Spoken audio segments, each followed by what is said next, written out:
Bonjour à tous, petite vidéo Mike Reptile.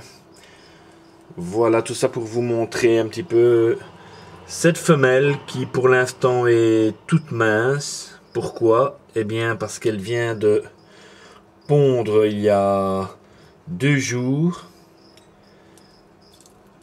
et elle a fait une ponte magnifique, c'est-à-dire 25 œufs qui sont dans l'incubateur. Donc voilà le mâle ici et la deuxième femelle qui elle est encore pleine. Donc je vais vous montrer la différence. Voilà, regardez. Vous voyez la taille du ventre. Voilà, comparé à celle-ci. Donc voilà, il s'agit d'un trio de Pogona classique, hein. Donc le mâle, comme je vous ai dit, est là. Une femelle qui est encore en état de gestation. Et la femelle qui a pondu il y a 2 jours. Donc ce sont des Pogona que vous aviez eu déjà l'occasion de voir dans d'autres vidéos. Ici dans un autre terrarium fait maison, un nouveau. Nous avons les Pogona phasés, hein. Donc on a du Litterback Red Calloway Red, du Pogona non-litter Red Flamme,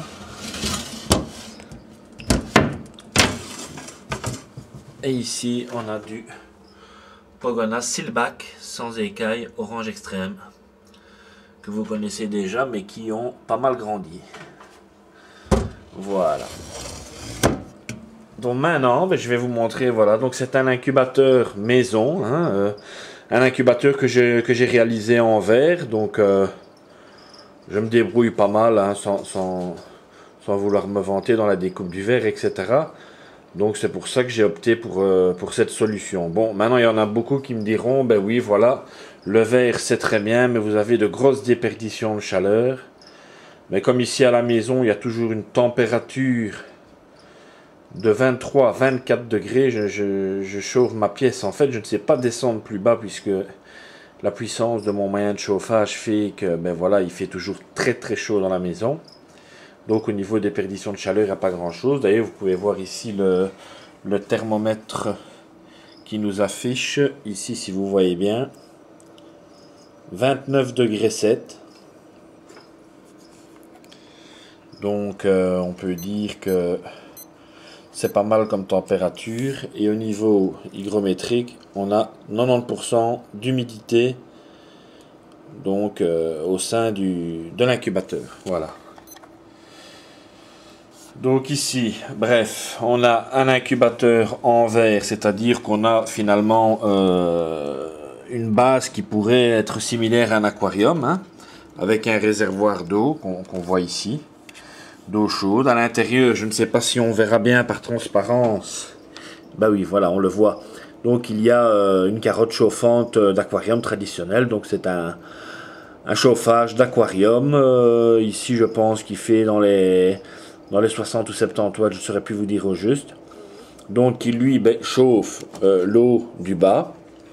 Ici, nous avons une grille en verre de séparation, donc que j'ai une fois de plus réalisé moi-même, qui est posée sur des calages, comme on voit ici, en verre qui sont siliconés. Donc il y en a 4, de façon à ce que cette fameuse grille puisse poser dessus. Et bien sûr, on voit bien de profil que le toit, le couvercle de cet incubateur est en pente.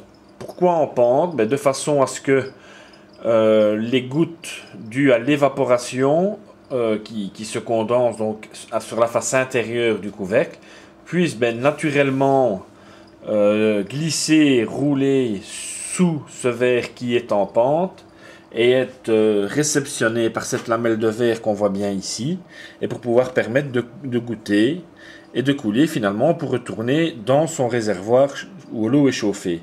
Donc on se retrouve avec un cercle, ça tourne, hein. L'eau monte, l'eau ruisselle, retombe dedans tout le temps ainsi, voilà. Donc ici, bien, Donc j'ai opté donc ici, hein, c'est du Serra Précision, donc ça c'est pour le thermomètre hygromètre avec toute une série de programmations à faire dessus. L'appareil de chauffage à l'intérieur, donc le thermomètre, lui, n'est pas thermostaté, donc j'ai opté pour ce genre de thermostat. Donc ici, il est raccordé sur 29 degrés, hein, ce qui est la température de l'incubation la plus adéquate pour les œufs de Pogona.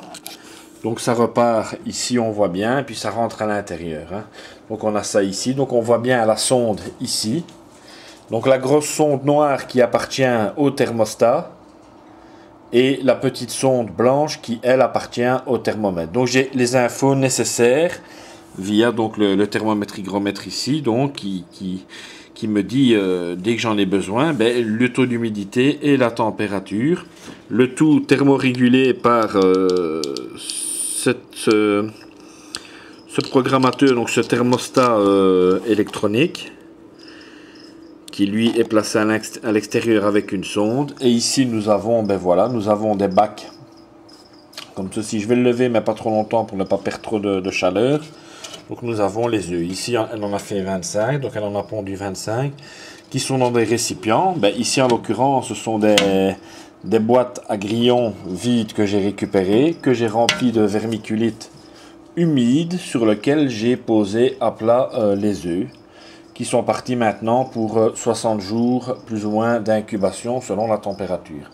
C'est-à-dire que si la température de 29 degrés n'est pas respectée, qu'on est en dessous de cette température, mais naturellement, on va prolonger la période d'incubation. Si maintenant on monte jusqu'à 30 voire 31 degrés d'incubation, ben, on peut raccourcir de plusieurs jours le temps d'incubation. Mais bon, moi je ne vois pas trop l'utilité, puisque si on sait prendre patience 60 jours, ben voilà, on prend patience 60 jours, c'est pas parce que on va gagner 3 jours, on va arriver à 57 ou même 56 jours que ça va changer quoi que ce soit. Donc autant respecter les règles et le temps d'incubation. Voilà, donc c'était pour vous présenter, voilà ici cet incubateur fait maison, hein, avec bon, des verres de récupération. Ce sont des carreaux que je récupère sur des anciens châssis de fenêtres. Hein. Il y a toujours bien des gens dans la région qui renouvellent leurs châssis de fenêtres. Donc moi je récupère des vieux châssis. Je les démonte et je récupère les verres. C'est-à-dire que les carreaux ici c'est du carreau de 3 mm. On a un incubateur quand même d'une bonne capacité de 40 cm de profondeur, 50 cm de largeur, 35 de haut pour la plus grande hauteur, 25 pour la plus petite. Donc dedans on sait mettre aisément 8 récipients de ponte, donc 8 boîtes à grillons comme ça de ponte, hein, sans problème. À raison de 10 œufs par boîte, donc on peut arriver facilement à incuber 80 œufs de Pogona. Maintenant, si ce sont des autres œufs de serpent plus grands, je fais référence à des œufs d'Elafténuria, etc. Mais bien sûr, le volume des œufs étant plus grand, ben, on mettra peut-être un œuf ou deux maxi par boîte, donc tout de suite ça limite, quoi. Mais bon, pour les Pogona et tout ce qui est œufs de Colubridés, Elaf, enfin Pantherophis, Gutatatus, etc., ben, c'est parfait. Voilà, donc c'était pour vous présenter ceci, l'incubateur, et en même temps ben, pour vous tenir un peu au courant de l'évolution de mes espèces ici, et notamment ben, mes Pogona classiques reproducteurs dont une femelle a pondu 25 œufs. Je suis quand même assez content de cela. Et l'autre, ben, à mon avis, c'est pour un jour à l'autre, mais je referai sûrement une petite vidéo pour vous informer de la suite. Voilà, c'était Mike Reptile, j'espère que cette vidéo vous a plu. Et je vous souhaite une bonne journée.